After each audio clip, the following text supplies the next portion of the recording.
ఆవకాయ ఆంజనేయ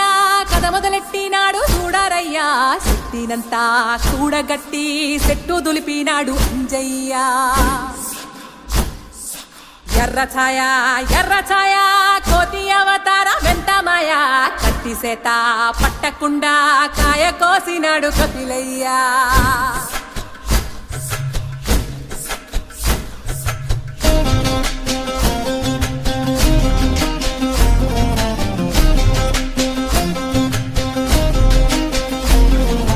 అంజనమ్మ ముందు వంజుల్ పుంజుల్ సీడి మామిడి ముక్కలు కుప్పల్ తెప్పల్ అంజనమ్మ ముందు వంజుల్ పుంజుల్ సీడి మామిడి ముక్కలు కుప్పల్ తెప్పల్ టెంకలోని జీడి వంకలెన్నున్నా పులిగోరు పళ్ళతో పరపర తీశాడు రో